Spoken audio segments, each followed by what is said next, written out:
You're listening to the Belly Dance Geek Clubhouse at bellydancegeek.com. Hi, everybody. This is Nadira Jamal, and welcome to episode 18 of the Belly Dance Geek Clubhouse. The Clubhouse is a place where dancers can get together and geek out on all of those things that are hard to get in classes or on DVDs. It's really easy to get help with the what. If you want to learn moves or choreographies, there are a lot of options. But if you want to understand the why and the how, so things like dance composition, musicality, culture, business, professionalism, it can be a little harder to get that help. So every month I'm going to interview a different guest expert on a different topic, and we'll always have time for questions and answers so you can geek out too.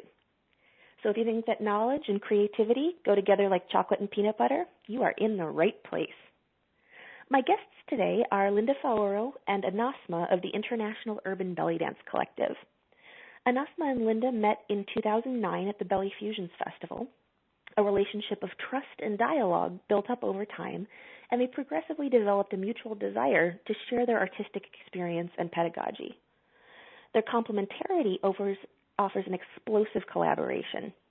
In 2010, both being recognized internationally for their unique and innovative styles, Anasma and Linda toured together in the U.S. In 2012, Linda Faoro's Traveling Dance School and Anasma World Citizen Dance School teamed up on a regular basis to launch a common training for Oriental fusion with weekly classes and weekend intensives. After 4 years of artistic collaboration, the multifaceted dancers and choreographers decided to co-found the International Urban Belly Dance Collective. Their idea is that artists from all over the world can bring to the collective their unique perspectives on urban belly dance fusions during exclusive choreographic encounters. Now, for the first time, and especially for Belly Fusions 2014, Anasma and Linda are teaming up with Leda Knight, whacking belly dance specialist, and Adinia Achuleta, popping belly dance specialist, to present a world premiere choreography together. You can check them out at urbanbellydancecollective.com. And you can also find more information about Anasma herself at anasmadance.com and about Linda at lindafaoro.com, spelled Lindafaoro. The ladies today are going to be talking to us about how to build a successful career as a fusion dancer, and this is a topic that was requested by Brahmani in San Francisco. So if you're enjoying this, you have Brahmani to thank. So welcome, Anasma and Linda. Thank you so much for coming. Hi. Thank you for having us. Hi. Hello. Hey. So just so you ladies know, Anasma and Linda are calling in from Paris, so sometimes there may be a little bit of a delay on the line. Why don't you tell us each about your individual histories as fusion artists? I will let Linda start on this. Hi, so I'm Linda. So I began dance when I was a child, 3 years old, and I up dance in classical training till my age of 14 years old, and then I began in jazz classes, always continuing in classical, and I went in a professional dance school between 16 to 20 years old, following classes in classical, jazz, contemporary, theater, sing, musicals, and then in French we have state dance teacher diploma, and I decided to pass my state diploma as teacher in jazz, so I continued after from 20 years old to 24 years old, and I got my diploma. So it's the way I began my artistic skills in dance, and I discovered belly dance and hip-hop and African dance while working in different dance companies from the age of 20, 21 years old. And then I began to work more in Egyptian and soloist and so on. And then later I began to fuse with different styles. Mm-hmm. And Anasma? Well, for me, I started dancing when I was 5 with ballet, and I did this for 3 years. And on and off, I did many dance activities as a child, theater, modern jazz, and I also played piano for a little bit.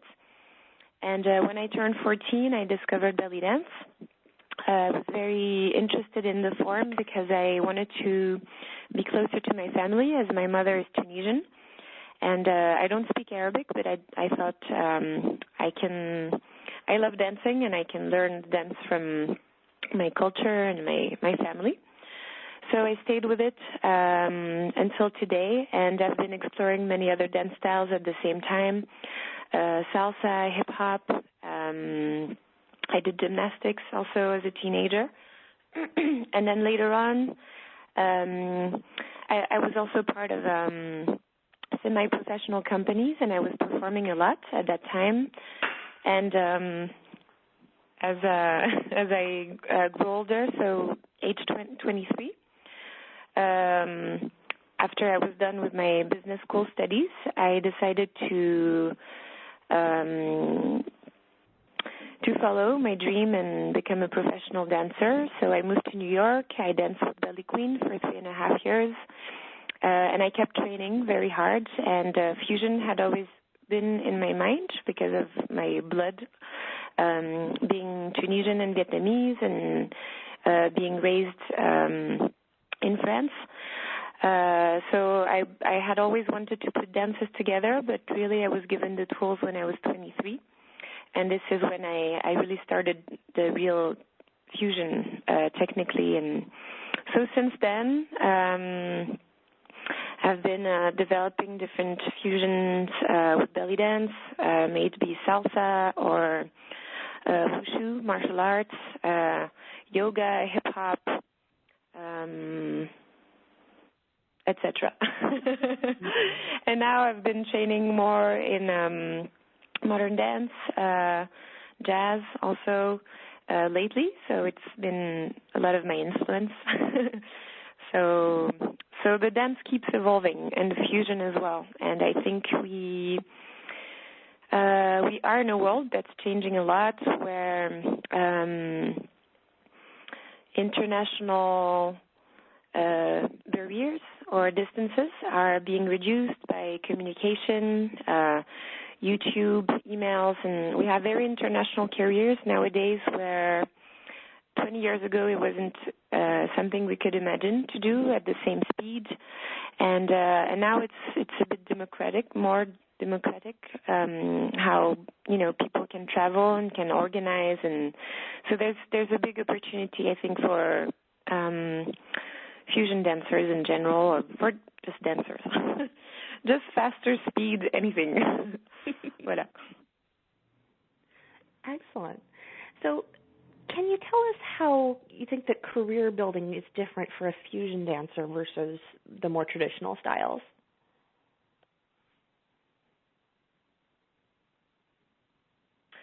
I think there's first of all, there's not a rule in gold. In French, we have la règle en or. There's many different ways of building your career, and you can, have different opportunities. For some people, they get started through working with a company, for example. Others, so with a professional company. Some just work being exposed to working professionally in restaurants, televisions, or weddings and things like this. I think from, yeah. I'm going to pass it to Linda. So, okay, I'm Linda here talking. So, I think following my own career, my first desire was to dance. Then I really think that I followed what the career itself proposed to me to do also. I think when you begin, any kind of career, now we are talking about dance career, but in any kind of career, I think you have ideas, you have desires, but then life proposes other paths that you did not think about, for example. So I think you have to follow the flow, and you learn your job the same time that the proposition comes to you. So it's the way it went for me, for example, because how did I meet Egyptian dance in my life is because I was employed by a professional company for a big event, an African trophy, remise de trophée. Mm-hmm. So I was, I guess, 20 years old at that time, and now I'm 40 years old. At that time, so 20 years old, and I had there were 6 choreographers working on this project for the remise de trophée in Paris, and we were, comment? To give a prize. To give prize, and we were 25 dancers, and we had all to work with different choreographers, and it happened to me to be under the not the control but the work, the lead of the belly dance choreographer, and it's the way that I went into belly dance. I never thought about dancing in my life before in belly dance, and when I discovered belly dance, it was a big surprise and joy on the same time, because on the same time I always danced in my life when I was a child, and etc. I always played music, organ. I'm a keyboard player since the age of 6 years old, and I always worked in a group, musical group. So when I had the chance to feel the dance of belly dance, the Egyptian dance in my body, I felt right away that I could totally play the music with my body, and it was a big discovery for me. So maybe I'm not answering right away on the first question, but just to let you know about the fact that really we follow what the life proposes to us as a career. Meaning you had ideas, you want to do, you have maybe a dream of being in a musical or in a theater, but then in one big event, they ask you to dance belly dance, but you never learned belly dance, and you discover through a choreographer from Morocco, and it was a big door open in my life at that time. So then I went into a belly dance event.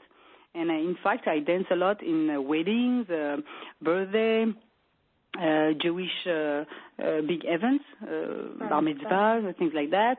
And also because I had already a career as a dancer in TV show, as a jazz dancer, I had the opportunity to work as a belly dancer in my area of jazz and hip-hop dancer. They were always calling me because they didn't know other belly dancer in Paris 20 years ago, and the community, they knew only Linda Faoro. Oh, she's able to dance jazz, hip-hop, and she's also a belly dancer. So yes, it's the way I went into this career of Egyptian dancer too, being half the time in events and also in TV show and big dance companies also. Companies who wanted to mix modern dance and belly dance. And at that time, there were no dancers really able to dance and Egyptian dance and technical, classical, modern dance. So I had the chance to be at that time in this situation, and I grew up like this, in between. I'm going to pass now the phone to Anasma. Maybe she has something else to join to say. Well, it sounds like one of the important things in what Linda just said is the ability to be versatile and to offer something that the rest of the dance community isn't offering. Yeah, that's exactly, this is Anasma, what I was going to talk about. I do come more from the belly dance side in my history, because this has been the dance that I really involved myself in when I was a child and a teenager, and but at the same time, yes, we also have a 10-year difference between Linda and I. Yeah, I'm 31 now. So I always thought of how do I make a difference? And this is really the question that drove me to creating different art, different ways of conceiving this career, and how to bring in different influences. I think from the fact that I have such mixed origins, I naturally do this. And I've always been proud, for example, of my name, because I knew nobody else had a name like mine at school. And so I think even in the way I built my career, I always thought, how do I do something original that doesn't make me look like anybody else? What do I have special to offer? That is also true to me, not just to impress anybody or to just not be everyone, but how do I stay myself? And I think this was, I don't know, it's a mix between luck and maybe observing the community, what was done, what was offered, what I thought people wanted. And I know, for example, I know pretty quickly that I really had something natural happening between theater and dance because of this long history, and always looking for meaning, always looking for an intention or emotions or later on character developments. And the dance really helped me make a difference, I think, in what I have to propose. And so I started building things around that. And I realized years later that I did very naturally things that I had learned in my business school, which is called market analysis. Knowing what are your advantages, like your comparative advantage on competition. And I never considered other dancers and fellow dancers as competitors. But after the fact, I realized, oh my God, I have been analyzing the industry of dance, of the belly dance community, just like I used to do it in my business school. And it was spontaneous. It's not something where I thought, hey, I have to beat everybody. Because the beautiful thing that I love in this community is the community spirit and sisterhood. And of course, in every city you have snake stories and all that things, but there is also a very strong, I think if you come in from a place where you want to share, you want to be with people, it's a wonderful space to do that. Especially with the ATS, for instance, that, tribal, you build a tribe. So even more, I think, than other dance forms or even within the belly dance genre, then you have this specific culture of being together that is important. So I think that's the first part of my answer to this question. The second thing is, just as cabaret dancers, a fusion dancer has to work hard, really hard, because you have to not only know belly dance, but also other forms that you're fusing with. You have to be able to layer, isolate your hips, and control your arms, your posture, everything, and then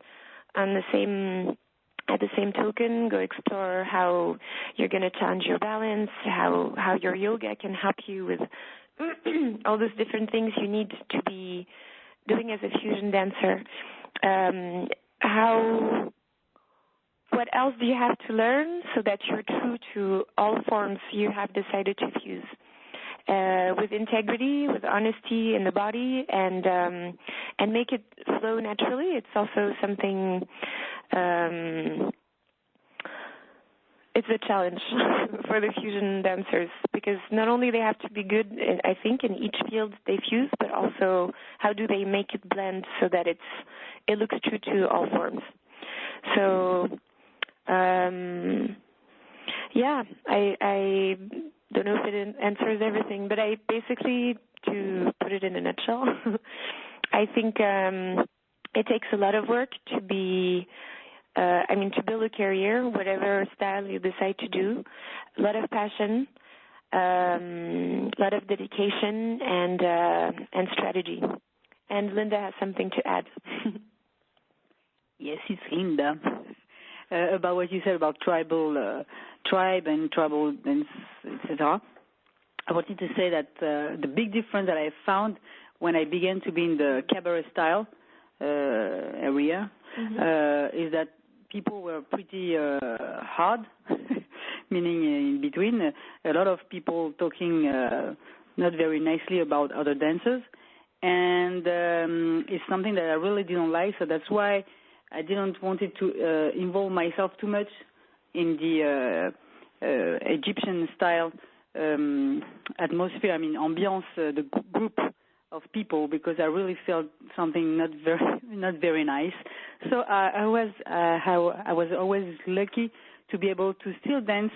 We say in French, c'est la cerise sur le gâteau, meaning the cherry on the cake. For me, icing on the cake. I think it's the icing on the cake, right? Okay. Okay. So for me, I always took belly dance as this, and I wanted to take it in my private garden. We say jardin secret, secret garden, and I never wanted to mix too much with other people in cabaret because I really felt this bad energy. That is a very important point to me. Then, when the first festival, Belly Fusion Festival, in 2009, organized in Paris, came out, I thought, oh, interesting. That's amazing, because it's something I always thought about, because I am naturally mixed of many things from my different choices of dance process learning. So I thought that's for me. When for years I was trying to be really perfect, the maximum I could, to be an Egyptian dancer, with all the installation and everything that I've already learned in my life with jazz and African dance and hip-hop, while in Egyptian you had to change your energy and be delicate and everything, to be in control. When the Belly Fusion Festival appeared in Paris in 2009, I thought, oh, that's for me, because I could totally express myself with my different backgrounds. And I've discovered a real different mentality. That festival and meeting other people. Actually, first with Anasma, because she's the one who came on stage just after I danced. We were dancing one after the other, and she came right after, and I was very surprised because she came very nicely, and she told me that was amazing, and that it was giving her a reason to come back to France, because she thought that there was a level. So I felt very surprised and, of course, honored. And so I thought, oh, yeah, that's different. That's for sure. And then I wanted to say something else about the tribal community. Thank you. Yeah, Tim, is that the person who actually really wanted me to go to the US and make this tour happen is Amy Sigil from Unmata. And she's the one who really wanted me to go to the US, and I will never thank her enough for that. And she's totally a part of the tribal community. Of course, everybody knows her. And thanks to Amy Sigil and Mata and Anasma, because they organized together, they made this thing happen. And in my first background, meaning a jazz dancer, hip-hop and everything, when I worked a lot in TV shows as a dancer first, I have to tell you that the life of a dancer is very hard, because everybody is always pushing. We say in France, pousser des coudes, pushing with elbows. I don't know if we say that in English, but meaning, it's like Egyptian. I felt that thing. It's very hard, and you have to be in first line, blah, blah, blah. And it has never been my mentality. But because I love my job and I love to learn, I always believe in myself and do my best without putting my elbows like a lot of people were used to do.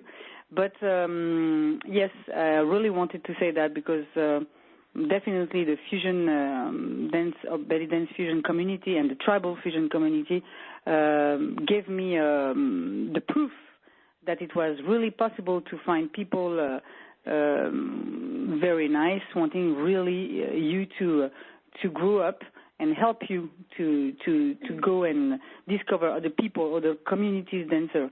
And that is for me, it's something very unique, I have to say that. Mm-hmm. I have to say I've also been really lucky to have a really supportive community. So I'm coming up through a very traditional cabaret background, but we're lucky to have a pretty low drama community here in Boston. But it can vary quite a lot, and I know that it's really tough to deal with. Why? Yes, I believe you.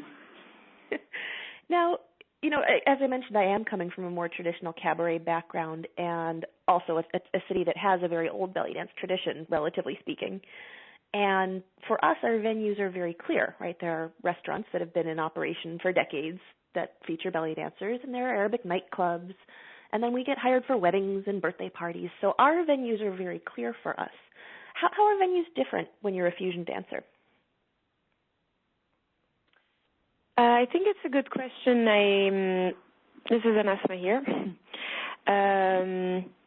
I've noticed that, I think that the fusion belly dance is a smaller community in general than the belly dance world. It's still rising. It's still, I think, the big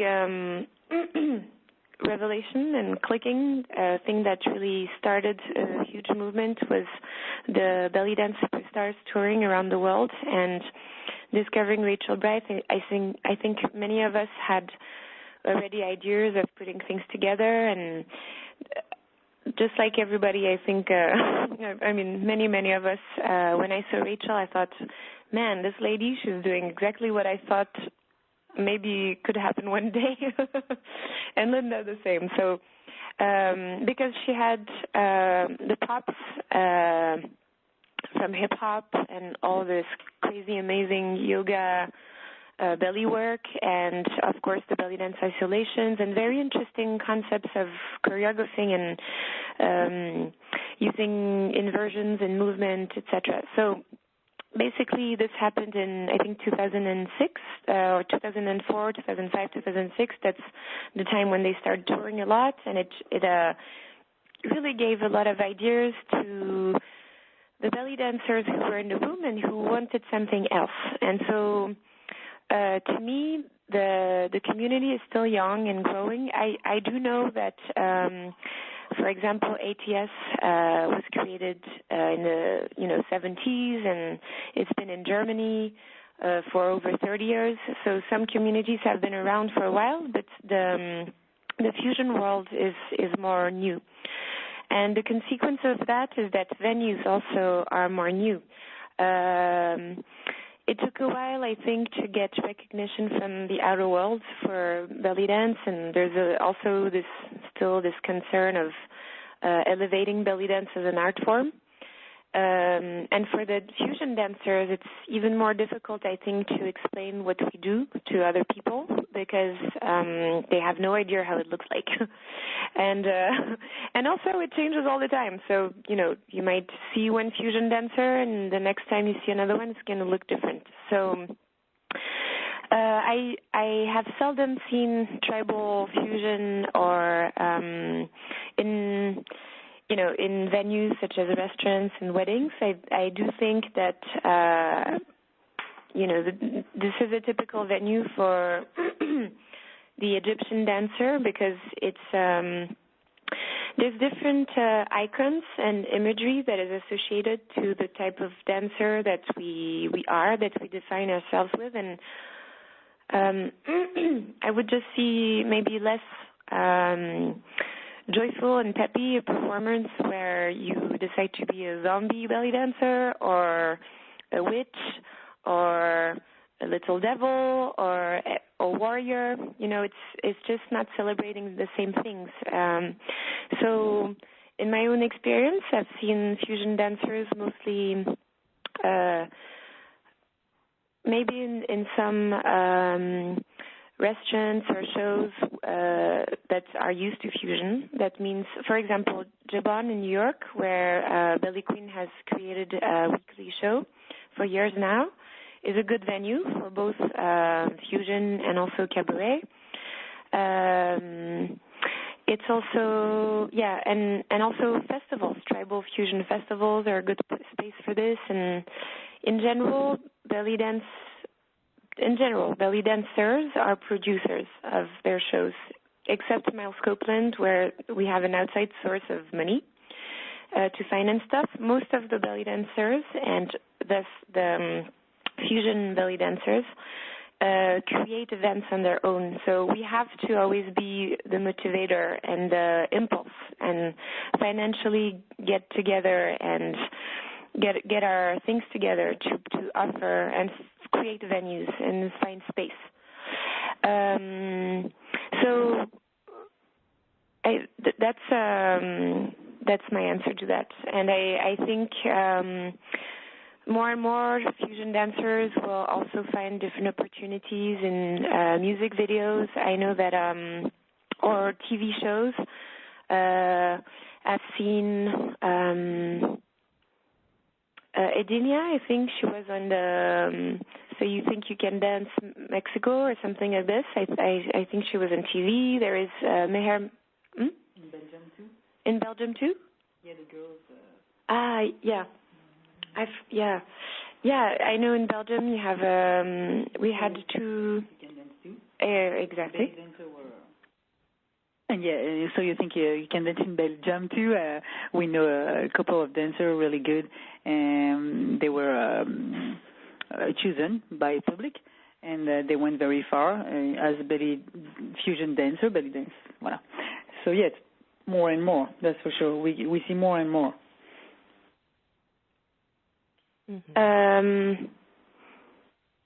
Yeah. So, and also I think in terms of venues, like physically, the venue for a fusion dancer is probably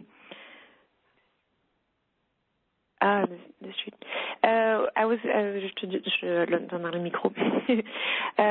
Maybe wider also, especially for those who fuse with jazz, modern, that are used to, so that fuse with dancers that use the space. Then you can't, or theater. Acting. It's difficult to just be in a square meter between tables. It depends. You can adapt it, of course, and be high on a podium and just stay in place and isolate, do very isolated movements with the core and upper body, and this could fit that type of venues. But I think for example, we just organized a weekend in Paris of training in fusions. It's called Gates to Fusion. We organized this as Linda Faoro's Traveling Dance School and Anasma World Citizen Dance School. And we basically have a training program throughout the year with weekly classes in Paris and weekends where we co-teach. And we decided to have an open stage for the second weekend, and we were looking for venues for the workshop participants that were coming from all over Europe, and also our weekly students. And we went around in the neighborhood La Bastille, which has lots of nightclubs and bars. And most venues were more concerned that we wanted this to be on a Saturday night, and they were concerned that we would take off clients from them because we would take space. Mm-hmm. And we finally decided to rent a studio and have an actual good dance floor and lots of space and maybe less audience, but have really space for people to express themselves the way they wanted and the way we want them to express themselves, and hopefully using the space, using different ways, lighting and playing with entrances and exits. And if space is so tight and limited, like in public bars where you have people roaming around, and if you can't do floor work because there's alcohol on the floor and it's sticky, or somebody broke a glass, even for belly dance, it's dangerous. And so that's our choice. And I think each dancer, oh my God, I speak so much, can choose whether or not where she wants to perform. it also depends on if you have, what source of income you have, and if you're able to just live on dance workshops, then it's great. Then if you need to work in restaurants, you're going to work in restaurants, and you're going to make it work for you. It depends on how, what brings you the money. And if you have a day job, then maybe you don't have to dance in the nightclub if you don't like it. And if you do enjoy the nightclubs, then go for it. So there's no, as I said, there's no golden rule. You can do it your way. Just find what's good for you. That's it. Mm-hmm. Now, a little bit earlier, you mentioned the need to create your own opportunities by organizing your own shows. Do you ever work with other dance communities or with other arts communities? Now I'm going to answer to this question first, Linda. I think, because what I was saying before I began more with classical jazz, hip-hop, African dance, etc., I had a lot of experiences first as a dancer in dance companies, professional dance companies, and I had the opportunity to mix different styles because, after all, I created different styles like new school jazz. When I was 26 years old, I created my own dance company. And I was already, which is a mix between classical jazz, meaning lyrical jazz, the jazz we can know from Elvin Ailey, for example, but with different styles of today, I would like to say, meaning mixing, being influenced by different styles of music, like at that moment dance, but now more dubstep, hip-hop, I don't know, many world jazz, music, etc. So, yes, I've been always able to express myself through different dance company as African jazz dance company or jazz dance company or hip-hop theatrical dance company.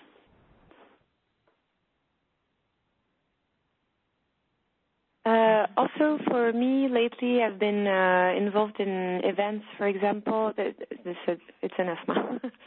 Sorry. For instance, I met some great organizers in Rennes. They organized last year a whole weekend with hip-hop belly dance weekend with a belly dancer, a hip-hop company, and hip-hop belly dance fusionists like me. And then this year we did another edition that was very interesting too, from mime to dance. And we had a concept like this where we had a mime artist come and teach the group of students, and then I attended her class, and then the other teacher staged during my workshop, and it was great because we could create a dialogue like this. And I think it's important to create bridges with different communities. It's still something that needs to be done the right way. I think marketing-wise, it's easier to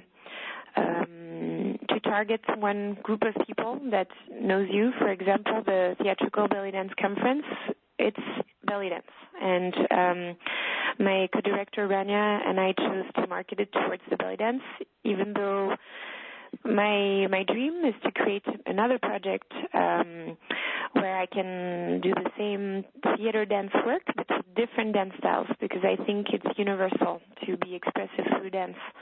And I'm seeing all these amazing hip-hop dancers, modern dancers, jazz dancers, yoga artists, acro-yogis, and all those communities creating expressive art, expressive dance. So I think there is space for this, and we're creating this little by little. And for instance, Jelena has recruited 2 break dancers, and they add a lot to the show. Of course, the belly dance cast is great, but it's so cool to have hip-hop dancers in the show, and they add a lot. And when you actually go in the workshops, lots of belly dancers do want to go and learn from the breakers. And Yeah, I think Angelica Nemeth also organizes a world dance concert every year, and she's promoting this. And different the Belly Fusions, of course, is creating this. This year in January, they invited Locker, Willie, I think. So things are happening, I think, everywhere around the world, and yeah. Linda has to say. What? Oui. Piney or Kidasae, for example, she's a dancer from Portugal, and she's absolutely phenomenal. Very diverse background. Also, check her out. She was a big hit this year at the Belly Fusions and Revelation. That was her first time out of Portugal, and we really wish her to go travel the world. And she's amazing. So she has actually a tribal fusion background and very strong breakdance B-girl and contemporary, so lots of common things with the dance, floor work that communicates capoeira, also transition from up to down. And and of course popping and voguing and whacking. So I think as a fusion dancer, the great thing is that the more you fuse and the more you go explore in different realms, the more tools you have and the more bridges you create. It's great for the mind and soul, but it just opens so many doors of creativity. And I think if you're willing to learn, then you can do anything. And if you have a big heart, then go for it and go meet people from other communities, because that's how we keep learning and growing and exchanging and growing as human beings, not only business people or artists. Mm-hmm. Now, when you do start to work outside of the belly dance community and build these bridges or market yourself, do you find that using the term belly dance is an asset or a liability? It seems like people have all kinds of assumptions about what belly dance is. Does that help or does it hurt? Oh, Linda's talking. When I began, so long time ago now. No, I'm not so old. For people in my community from jazz hip hop, when they were hearing what belly dance, it was like, this folkloric dance. So I'm talking about 20 years ago. So that was the way that people were reacting, especially in my normal academic kind of community. But then I can say that things have moved a lot in France, in Paris, through the years, and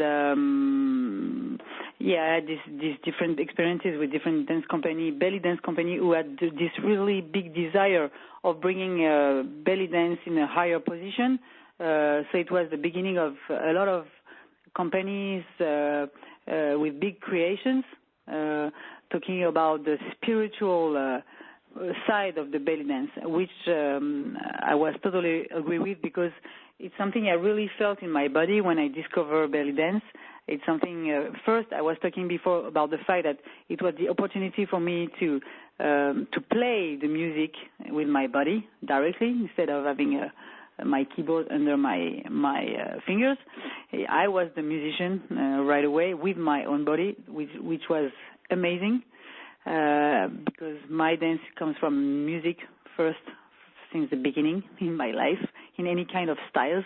So I guess that for me, belly dance gives you the opportunity to be the real musician. That's why also I do a parenthesis, but I think it's important. That's why I also love and respect so much the Egyptian dance and the side that maybe people they look the side of the belly dance as a bad side, because you go and dance as a soloist in the middle of people in a restaurant and blah blah blah. But me, I found I experienced myself a lot of amazing connections with myself deep inside. So I call that also a connection with God. It's my way to feel and see things. And I really can say that by dancing Egyptian dance, I really was able to reach that kind of feelings. So that is amazing. That's why I respect so much belly dance, the Egyptian style. And that's why I think it's such a shame that people many times bring the belly dance really low in the consideration just because a woman is half nude and dancing in the middle of people in a restaurant.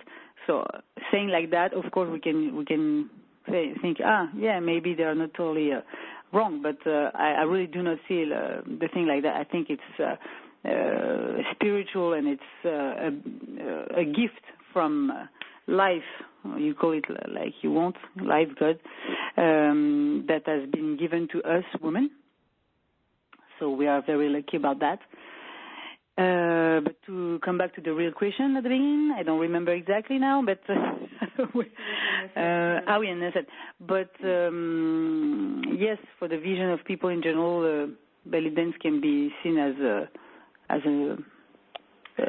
liability. That's for sure.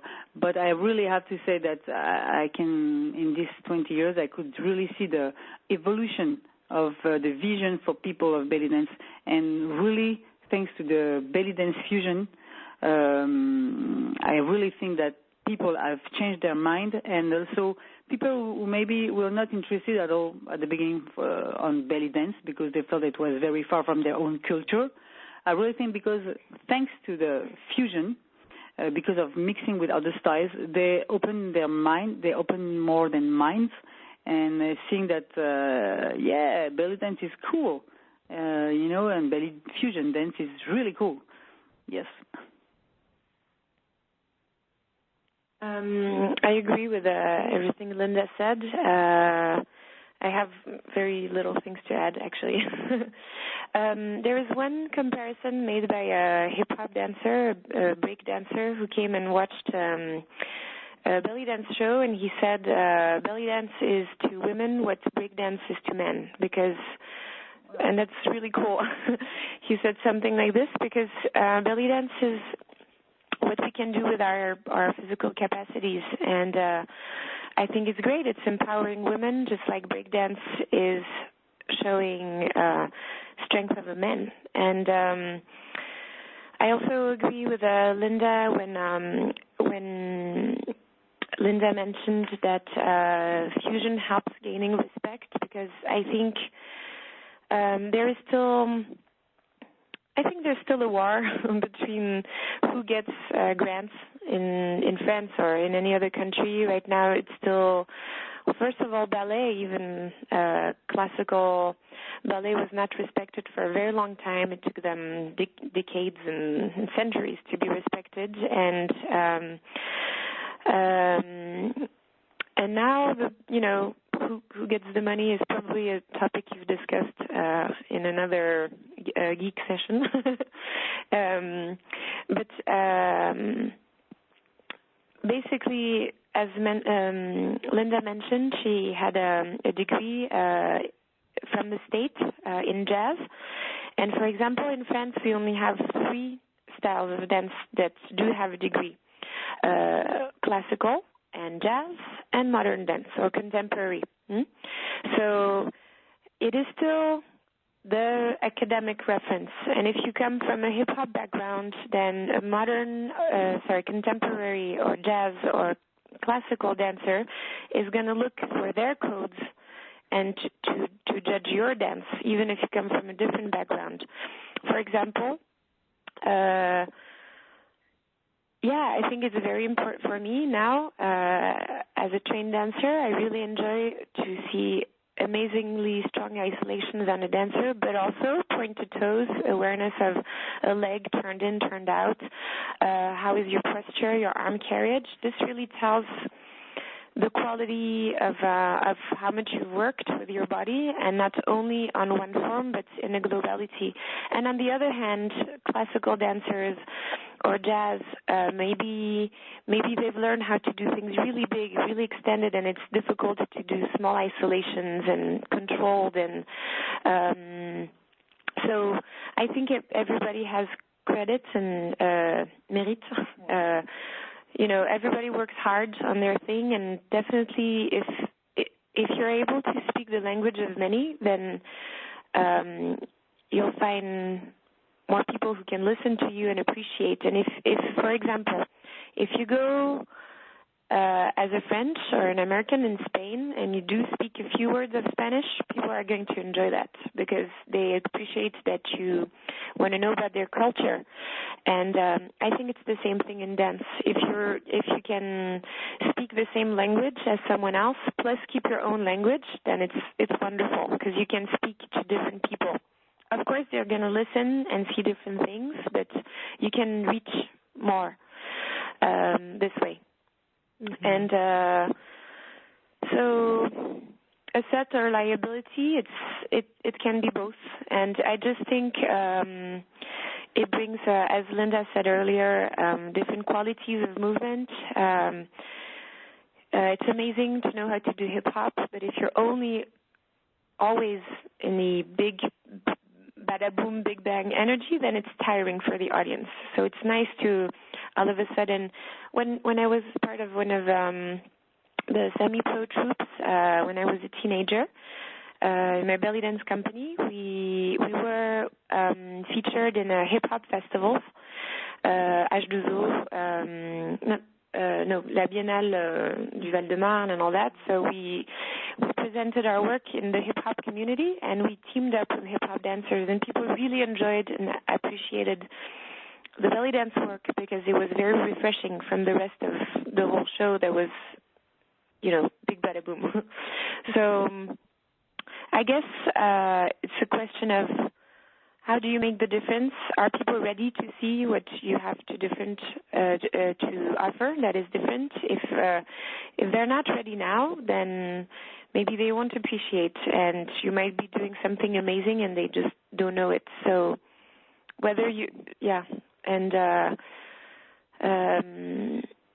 it takes time for minds to change, and it still takes time for people to accept fusion, even though it opens doors and it makes the belly dance maybe accepted for some people that it is fused with different academic forms. Some people only want to see tradition and they only want to see one style at a time, and I think it really depends on who you're talking to and how open-minded are people. And Linda has something to add.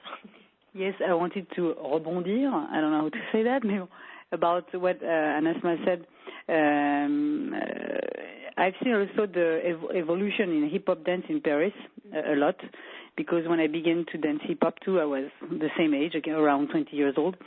And it was the beginning of hip-hop going from street to dance studio. So I had the chance to live that and to be part of the night also. Every night in Paris, going out and discovering the hip-hop community and blah, blah, blah. And I have to say that even if I was talking about before the fact that we women are lucky about this Egyptian dance coming through our body and be so close to ourselves in the center of what we are, and we can call that gift of life or gift of God. I wanted to say, when Anasma talked about breakdance better for men, I want to say also that I have seen the real evolution also in the difference between women and men. It was very difficult for a woman, because I lived that myself, to put yourself in the hip-hop community being a woman. So I and other girls were trying to act like men more. And that's why when I began to dance belly dance, it was very funny, because the choreographer at that time was trying to make me remove some of my clothes, because I was always arriving with big jogging, big baggies, hoods, like a real hip-hop girl dancer. And it was very difficult for me I have to show a bit of my body and blah, blah, blah. So, but I want to say that I've seen also amazing women breaker dancers. And it's amazing because there is a woman called Émilie Sudre, actually, who is an amazing, beautiful dancer She's a classical dancer, but she's an amazing break dancer too. And she used to dance a few years ago in a dance company with heels, high heels, and almost nude, almost. But it was very intelligent way to. We could not see anything, but it was very sensual. And this woman is amazing. And we have other girls like this in the hip hop community. And as we have also amazing men belly dancer, crazy with insulation, amazing. So even if we were talking about the woman body or the man body, we have to say that also fusion comes also between men and women. I want to say we are more in fusion also by the, I don't know if I express myself very well. The genre way. It's not only, okay, because you're a woman you're going to dance belly dance, or because you're a man alone you're going to dance break dance. There is a fusion also in this thing, and I think we are very proud of it. I'm talking about all the community hip hop dancer as women too. Wow. And one more thing to add also about the hip hop community. I think that now hip hop shows have a different quality from years ago when I went in hip hop festivals. At that time, everybody was big bang, bada boom. But now there's a lot of poetry in hip hop, a lot of modern technique influences and management of space and storytelling that feeds a lot the dance. So I think the fusion is happening in different dance forms, and not only for us but everywhere. It's really global, and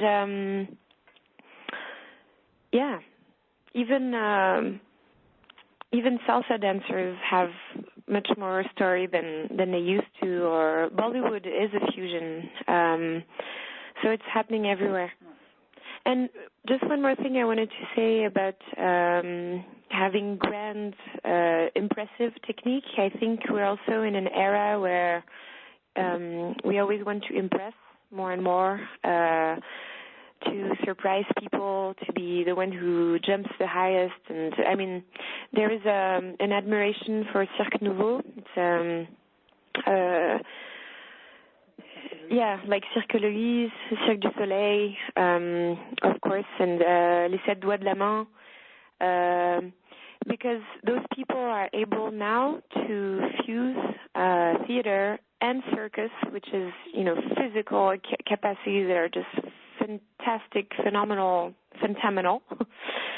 And people enjoy that. And it's a society where it always has to be more and more and more. And it's interesting because when you look at So You Think You Can Dance, people who really make it in the first round are usually those who have done gymnastics and who are able to do triple flips and stuff like that. I don't know, that's what I've noticed personally, but it's just more chords to your arc, as we say in French, to the bow and arrow. If you have a harp, then you're adding strings. So I'd like to talk about marketing a little bit. It seems like a big piece of marketing for anything at all, dance or toasters, is to give people a sense of what they're getting. And so it seems like, for me as a cabaret artist, if I say I'm a belly dancer, what people imagine is very similar to what I do, unless they think I'm a stripper.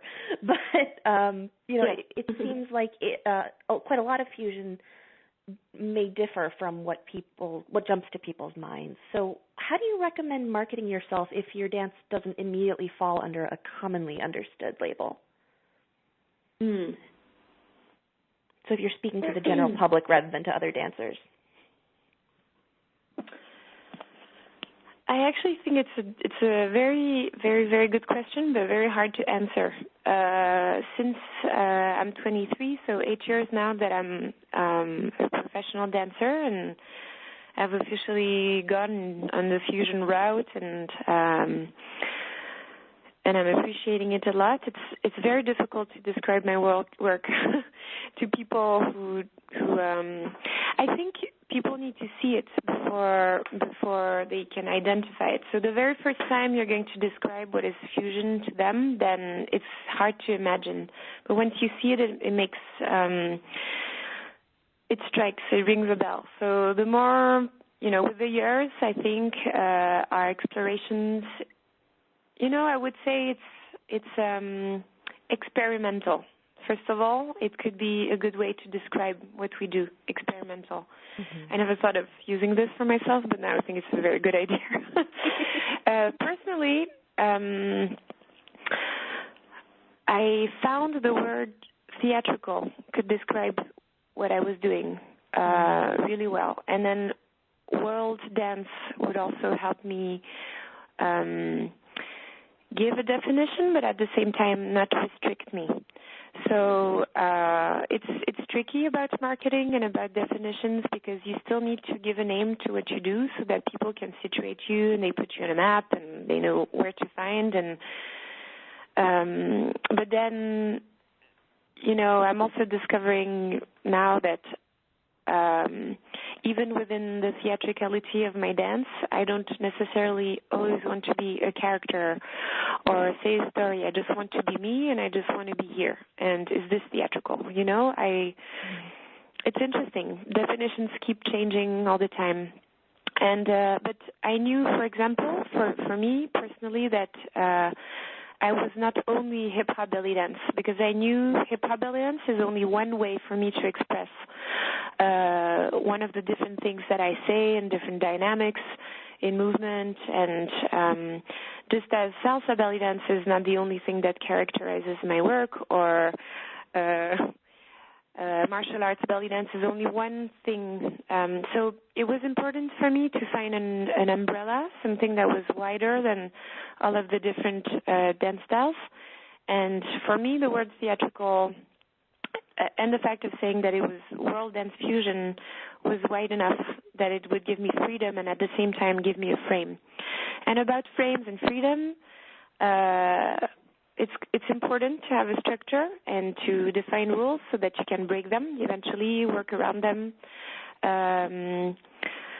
It's always about crossing the fine line and how much do you push your own limits and how far do you push your definition each time you reinvent yourself, or even if you don't reinvent yourself, then how do you paironize? How do you stay where you are and keep building it a bit deeper? So I don't know if it really answers your question. I just think it will take time for people to know what fusion means, or identified with tribal fusion. And also I would say about definitions and marketing that not everything that is fusion is tribal fusion. People sometimes say that just because you're not cabaret, you're tribal, and I don't think it's right. I think that, in my idea of what tribal fusion is, I keep in mind mostly the San Francisco dancers in Portland and West Coast who really started that big movement. And ATS is also different from tribal fusion stylistically. To me, tribal fusion has bits of flamenco and Indian, a lot of hip-hop and a lot of belly dance and a bit of modern, and then different fusion dancers are going to take different elements of that and add it to different ingredients. So you have fusions of hip-hop and belly dance, and then fusion of modern dance and belly dance, and you have fusions of flamenco and belly dance, but they don't. It's not because they do flamenco belly dance that they're going to look like tribal fusion belly dance. So yeah, it's important to. Well, I already said this. Just find a good. Also about marketing, finding a good name is important and something you're going to be able to spread out. It was really, for me personally, with the theatrical work, I thought, well, if this is what I want to do, then let me try to team up with people who are also theatrical. And that's when I thought about Rania, and then I thought about many, many, many other people. And it's amazing now because it has turned into a conference that people love and people relate to. And I think it's a movement in a way that people have things to say and they have intention. And theatrical is a way to put a word on this. So, Linda, I don't know if you have something to add. Did I answer your question, Nadira? Yes. Okay.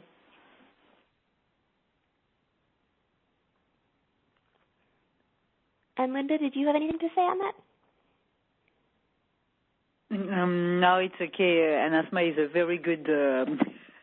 She's very good in marketing, so I have a lot to learn from her. So I guess I have a lot to learn from Linda as well. So no, it's good. Yeah. So speaking of marketing, it seems like a big part of marketing is choosing who you're trying to reach. So, who do you see as being the different types of audiences for fusion belly dance? I have just one thing to add about what you say in your question, because for me, I think there's two ways of seeing marketing. There's either you adapt to what people want, and this is what corporations do, and or even in us as artists, when we create surveys, you want to adapt to people. But an artist, and for me, even though I went into business school, I don't consider myself as a natural business person, in the sense that I think I'm very much of an artist when I do things the way I start from me.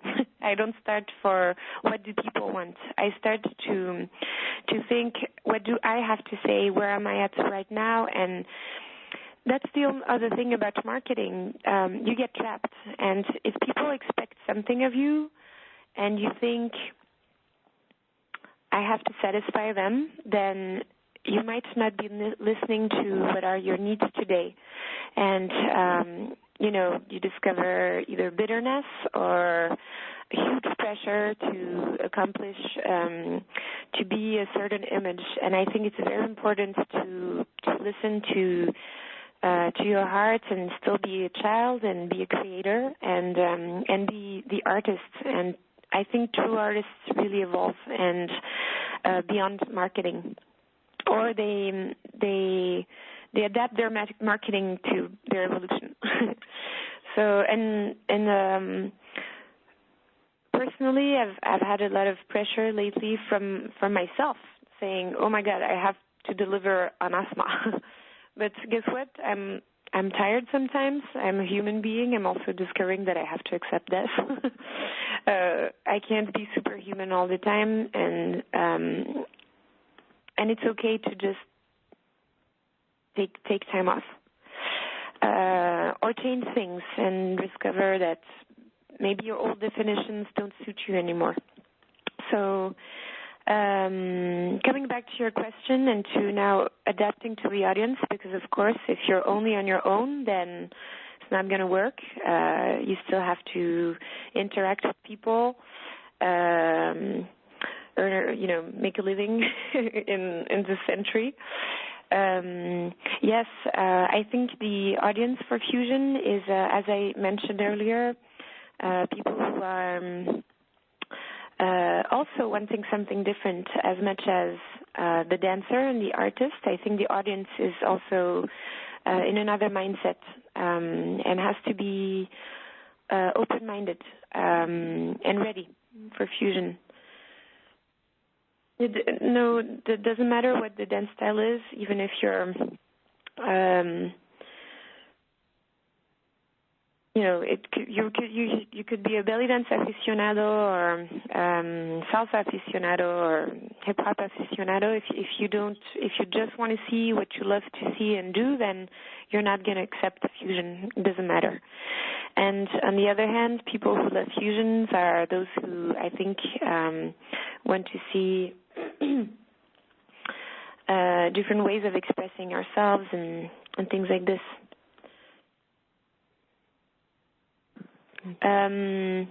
Also, as I said earlier, if you're a trained dancer, you're going to look for,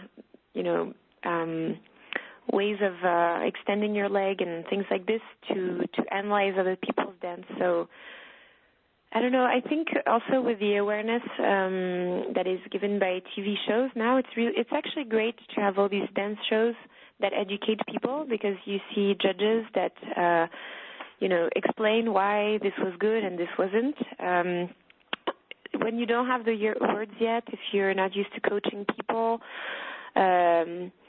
even myself, a few years ago, I could say, oh, this is amazing. I know I really enjoyed this performance, but I couldn't say why. And then listening to the judges, I'm able to say, okay, I get it. This is why.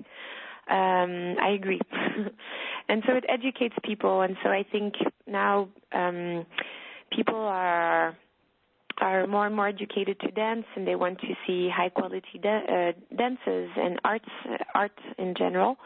And also, even in those dance shows, dancers are asked to be very versatile, and to, even if they come from a modern dance background, they're asked to do hip-hop choreography and duets and pas de deux and whatever it is. So now people are getting used to seeing this. Mm-hmm. Okay. Well, we've actually been at this for an hour and 15 minutes already. So even though I have so many more questions for you, I think I'm going to bring this to a close soon, so we have some time for questions and answers. And I do have a couple more questions for you that I do want to ask. But first, I want to let people know how they can ask a question if they want to. So for those of you who are listening on the webcast, you can type in your question at the question box on the left. And if you're on the phone or Skype and you want to ask a question, you can press *2 to raise your hand. Okay, so while people are entering their questions, so for each of you, if people take one thing away from this call, if there's one thing that they remember, what should that be? Just dance. Yes. And be yourself, be curious, always willing to learn and to question what you had and what you thought you had. And also know where you come from. I think maybe we didn't say this enough. I think Linda said it, but maybe I didn't say it enough. It's important to still study. Well, I said this earlier, what you're going to fuse. But before you do belly dance fusion, study belly dance. And I notice right now, lately, there's been a trend for even the biggest tribal stars to go back to the roots and to Egyptian music and Egyptian style and softness, because there is a need for that, and we need to know where we come from. So, for instance, Jill Parker teaches now going back to the source, and Ashara does this, and Rachel Bryce also goes back to the Jamila Sanpour style. I think it's important to keep. Yeah, and we actually, Anasma and I, we propose in our master classes, but also in our intensive weekend through France and Europe, and also international outside more. We propose a formula where we really decided to go through different styles, like first of all Egyptian style. In fact, we begin our workshop with Egyptian style. I thought it was very important to first begin with that, because in fact it's the beginning of our fusion belly dance. So. And then we go through Faoro belly fusion, the name I've given for my fusion style, mixed in modern jazz, but sometimes also hip-hop. For that, I have a name called Faoro belly fusion Afro hip-hop. And my Faoro belly fusion basic is more modern and jazz mixed with belly dance. Then we go through more Anasma's fusion with the wushu, yoga, and hip-hop. So yes, and then we give also I give a new school jazz class, and Anasma a theatrical class, and we go through salsa, Afro salsa, hip hop classes. So that is our big 10 hours intensive weekend. So yes, in fact, it's very important to educate ourselves as much as we can in our bodies, but also in our eyes. Meaning we have to look a lot of shows and styles and different kind of shows, actually, not only dance. And yes, listen a lot of different styles of music. It's very, very, very important to educate ourselves, and it's the way really we always try, Anasma and I, to teach everywhere we can. We are invited, or we create ourselves. Educate the people. That is something very important. Educate ourselves and educate the people. And people are more and more aware on how much it's important to not only have a belly dance background, but also have a more, as we were saying, academic background. I especially insist a lot on posture, because what I've always found being a problem in the belly dance community in general, it's the people, first of all, do not really know their body. I mean, they know insulation and everything, but they don't know the general posture of the body. Find the axes, find the way how to balance front and back, the way to turn, how to use the spots when you have to turn. Many different technical points that we talk about, Anasma and I, in our workshops. And I wanted to say something else that I forgot about technical points, axes. The globality of your body. Body weight. Body weight, yeah, all that stuff. But I wanted to say something else. So, yeah, this is very important to educate. Okay. Now, we do have a couple of questions coming in. So, again, if anybody wants to ask anything, you can press *2 on the phone or your Skype keypad to raise your hand, or type in the question box at last. And we have a question from Rose in Bethesda, Maryland, who says, could you comment on costumes? San Francisco Tribal had characteristic costumes, and she says she was also told from her current teacher that arm positioning is often different in traditional Egyptian and tribal. Yes. Well, this is very true about the size of costuming. It's totally different, and tribal and Egyptian, and in fusion, of course, even more, because tribal and Egyptian is very come on, I don't know how to say in English. Characterizing? Very characterized. But in fusion, we are very open-minded in a way that everything is possible, depending on what we are trying to tell as a story or express as emotions.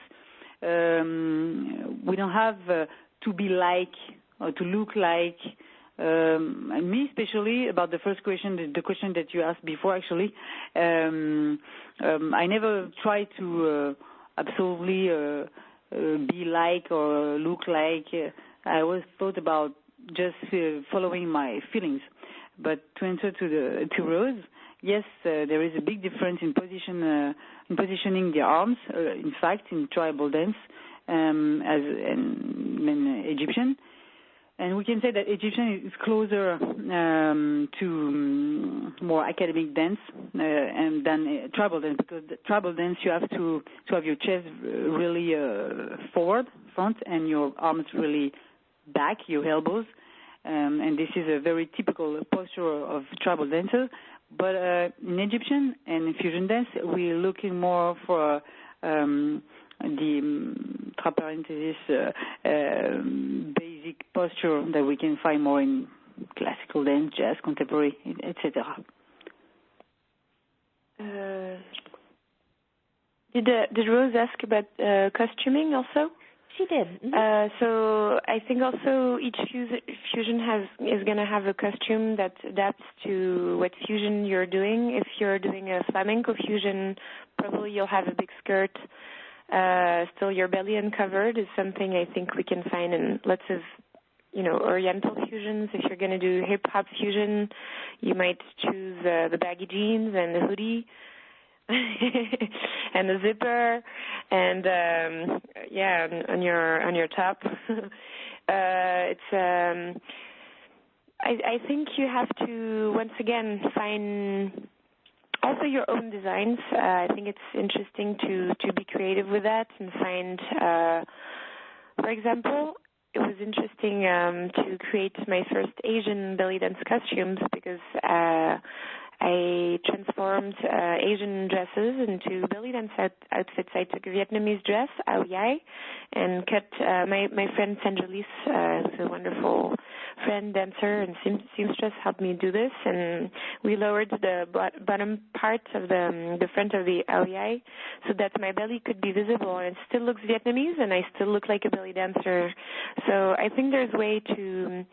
Oh, and I've seen amazing costumes around the world. I think Brazilian dancers have found incredible mixes between their culture, the Orishas, and all the different tribes and Afro influence inside of their belly dance costuming. And I remember, I'm sorry, I forgot her name, but this fantastic Japanese dancer, she won the Tokyo International Belly Dance Competition in Fusion in 2012, and she had an incredible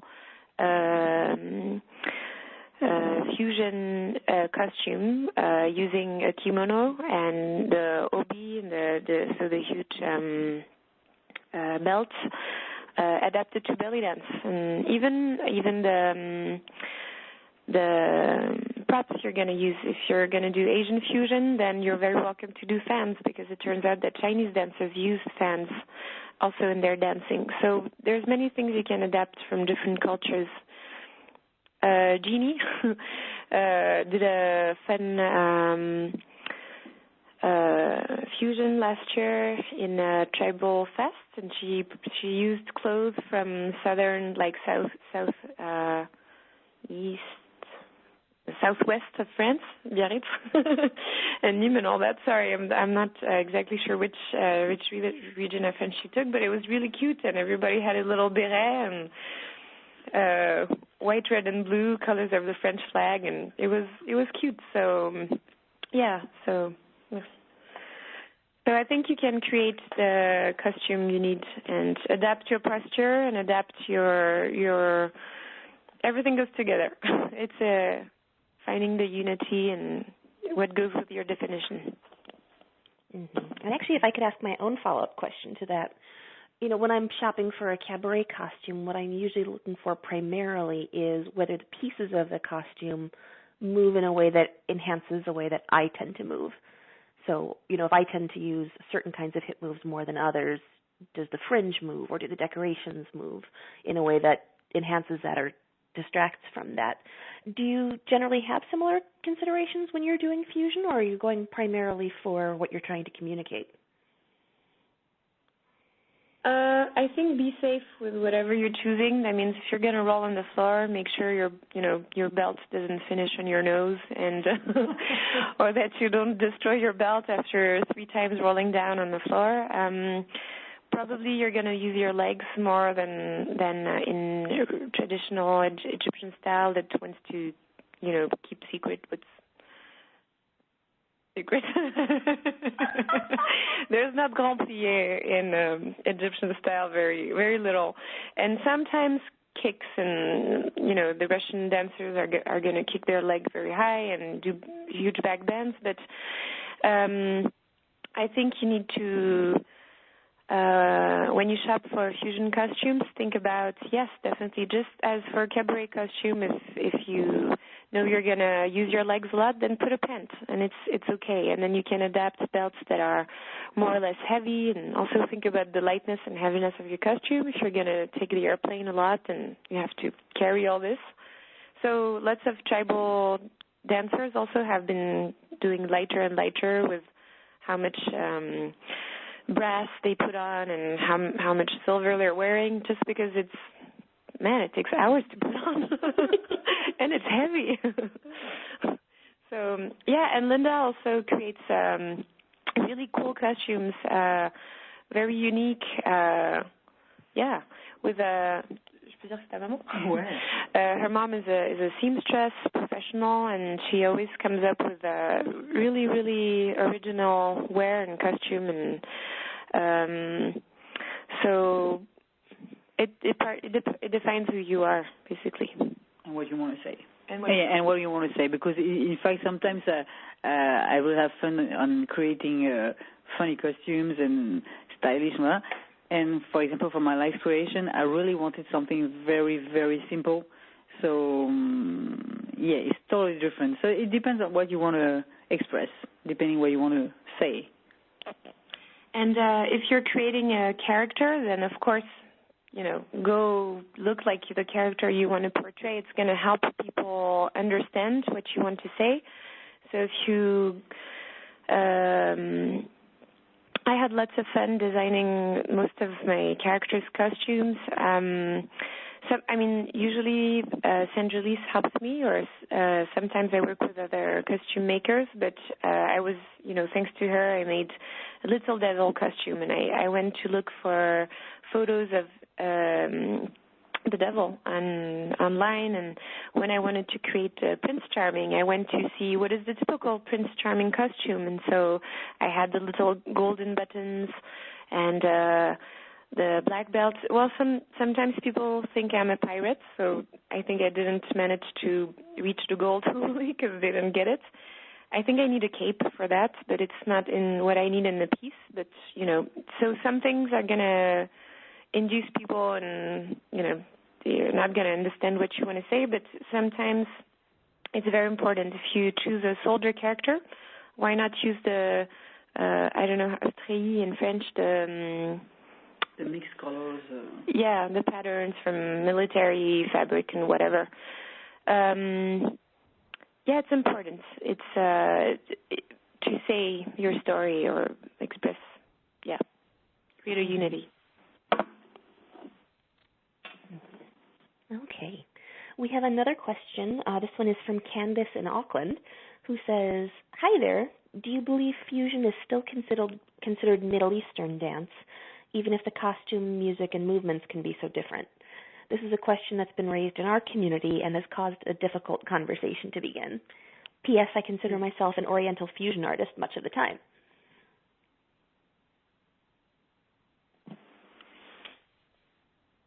I think it's very interesting.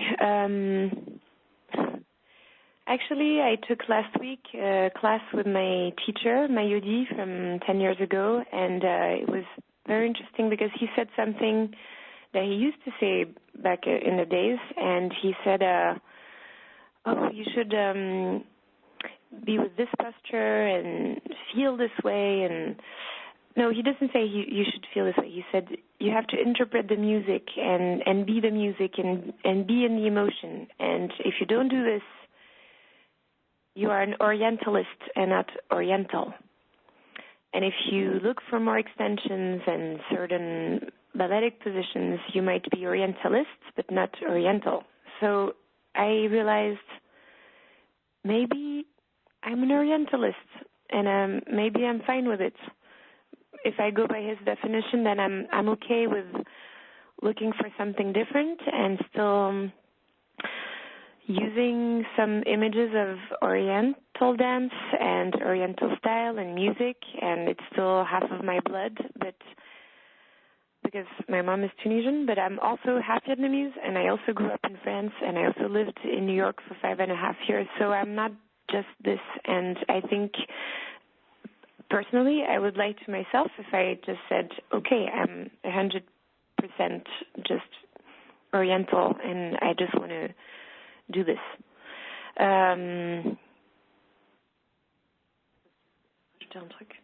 Je sais plus quelle est la question. Oui, c'est ça. Sorry, I forgot the question. So the original question is, should we still be considering fusion Middle Eastern dance, or has it become something else? No, it's something else.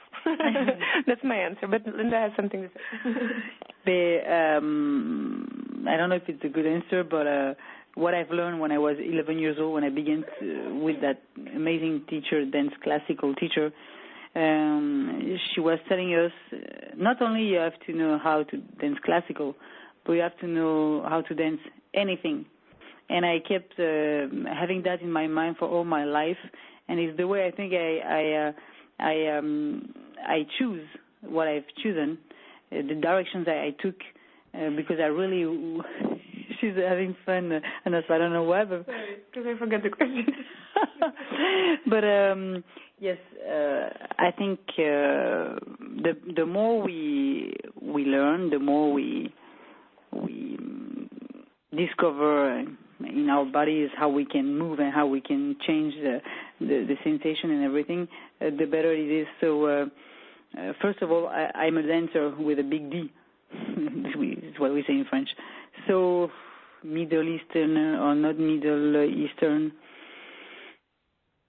Me, I do myself when I dance fusion belly dance or new jazz dance or hip hop or African or any kind of. I try to dance it with all my heart and all my soul, my body, and I'm a dancer. So it would be my answer. Well, I think that is a beautiful place. It looks like we're done with questions. So, but before we go, obviously you ladies are tremendous resources for people who want to do fusion dance. So if people want to learn more from you, how can they do that? But you can follow us through our common website, Urban Bell Dance Collective, and also through Anasma Dance website, anasmadance.com, and through lindafaoro.com. And you can also join us on Facebook. Myself, it's Linda Faoro's Traveling Dance School. Linda Faoro's Traveling, Dance School page on Facebook. And Anasma has different Facebook pages too. So there's Anasma is the official fan page, and then Anasma World Citizen Dance. And I have two accounts. The first one is full, so please join the second one if you want to be updated. We also have mailing lists. If you go on my website, you can click on the upper right corner. Same for Linda. She has a mailing list too. Even you can get posts from our International Urban Belly Dance Collective website. I've seen people who were able to get on, any, like they get posted with our updates. So, the best way to get info is, and we're also reachable by email, and we're happy to answer if there's any more questions. People get curious. We have ongoing classes in Paris. The new schedule is being worked on, and weekends of training, and we are also dreaming to create maybe longer week-longs, but this is going to all be announced little by little. So just join us. And Linda wanted to add something else. Yes, we will be together again very soon. First in New York, we will be dancing as Urban Belly Dance Collective with our first group, we can say, because we began just this year in the festival Belly Fusion in Paris.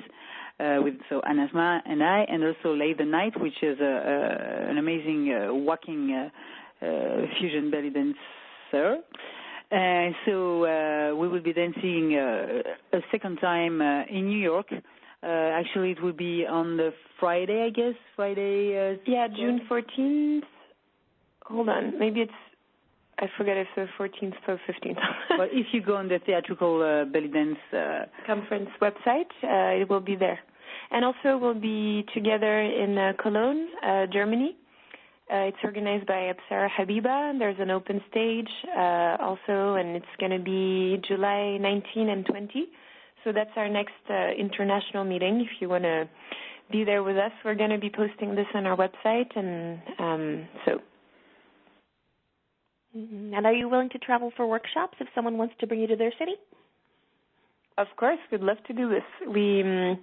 And I think we really found a good formula. We stay flexible, of course, with people's different possibilities and conditions, but we really believe that the formula of the 10 hours shows well who we are as, a collective and a duet. And of course, Linda and I are also available for workshops on our own as well. If people are interested in working more with one or the other, it's absolutely cool. And very soon we will be also able to receive people in Normandy, in France, so 1 hour from Paris, because we are building a place where we will be really soon able to receive people for a few days, eventually to do personal coaching or very intimate workshops. It can be 5 people to 10, and be able to sleep on the same place. So it's going to be a place really close to Giverny, where you have Claude Monet, a little bit of culture here. Claude Monet's painter house. It's a region beautiful in France and a lot really visited by a lot of English American people also, actually. Mm-hmm. And are there any other projects or anything that you'd like to tell us about? Anasma, I know you're a musician as well. You have a CD recently. Yes, I released my first album. It's called Chances Back. It was released October 1st. And I'm now working on promoting this and still progressing with my singing skills before I feel totally ready for live. But more and more, I feel more ready for this. It's interesting because singing gives me thrills very much, and I mean butterflies more than dance sometimes. And it's interesting to go back to that uncomfortable zone. And it's very important to do this and keep challenging myself in this way and spreading messages of love and light, hopefully through music, and also finding different ways to express what I found in my dancing and my teaching in dance. Putting it in songs was really an amazing project. And many of the songs have been used for a new show that I produced. It's called 1984, 2014. It's inspired by George Orwell's 1984.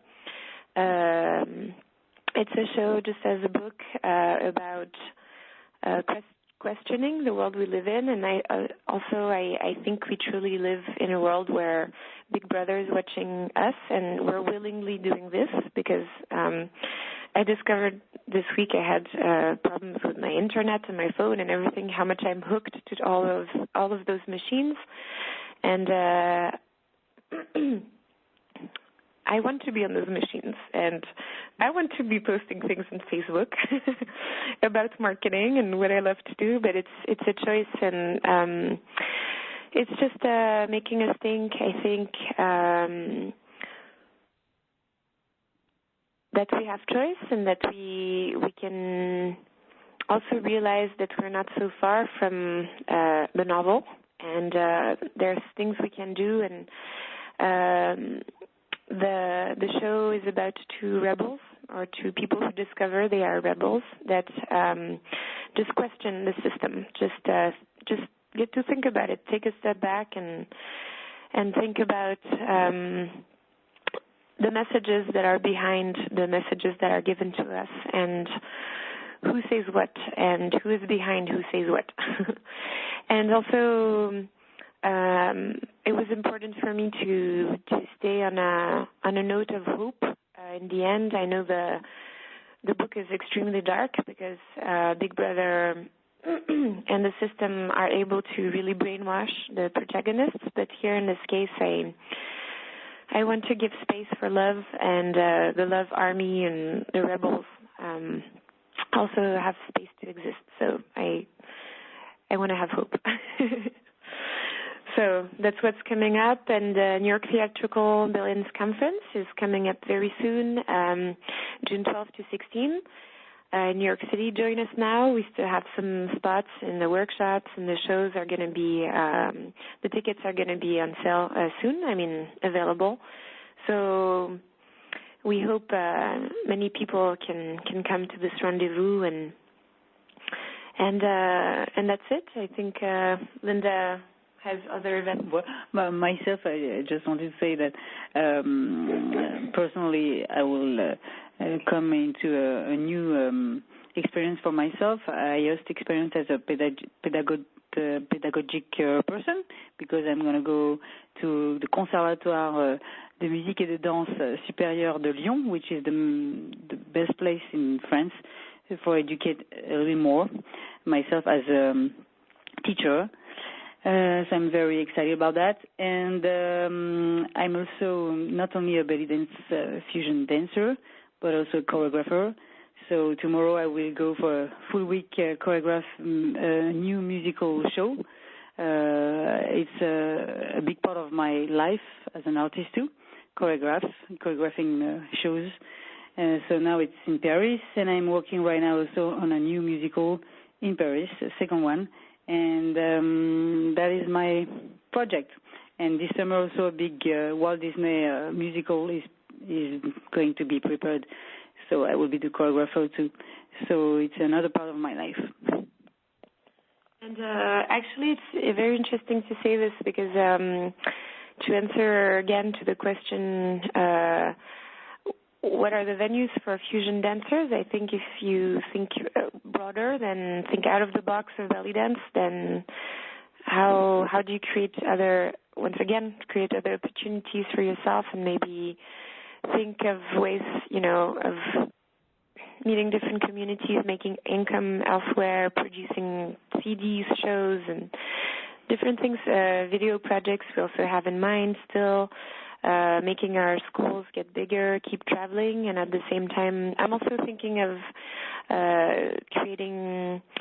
offering my teaching in maybe a corporate level for team building. I think the theatrical dance workshops would be perfect for that. And how do you develop your expressivity and a better how do you develop your well-being? If you're all day on a computer, then dance can help you, dance theater can help you, etc. So, and Linda has been also involved in many projects like this, training and choreographing for shows with non-professionals that really got to be presented in very professional productions and help them grow in many levels in their life. So I think it's important to also reach out to people who are not necessarily already dancing and loving what we do, but also how do we meet people who don't know our dance, basically. That's wonderful. Well, thank you so much, Anasma and Linda. You're welcome. Thank you. And thank you, everybody, for coming. This is the end of our call, but that doesn't mean that the conversation has to end. We do have a private Facebook group for the Clubhouse, so if you'd like to talk about what you've learned here or ask more questions, you can join us there. I'll be sending out an email shortly with the invitation. And that email will also include a link to the call recording if you'd like to hear this again, as well as a link to Anasma and Linda's websites and the Urban Belly Dance Collective, as well as some of the Facebook links that they've mentioned. I'm also going to include a survey, so if you have any topics that you'd like to hear of or speakers that you'd like to hear from or any ways that I can improve the Clubhouse, I'd love to hear it. And as I mentioned, this topic was requested by a listener, so a lot of the time I can give you what you need. And also, our next call is scheduled for Thursday, May 22nd at 8 p.m. Eastern Time. My guest is Alia Thabit, who will be talking about her upcoming book, Midnight at the Crossroads, Has Belly Dance Lost Its Soul? And I've been lucky enough, we're both in a forum together, so I've been seeing a lot of her writing in advance, and it's really interesting stuff, so you're going to like this one. The last thing is that the Clubhouse is the come and in kind of Clubhouse, not the no boys allowed kind. So if you know somebody who would enjoy this, you can send them to bellydancegeek.com/clubhouse, and they can join us too. And until next time, happy dancing. Goodbye, everybody. Thank you again. Bye-bye. Thank you. Thank you very much. Thank you. Thanks for listening. For more geektacular resources, visit bellydancegeek.com.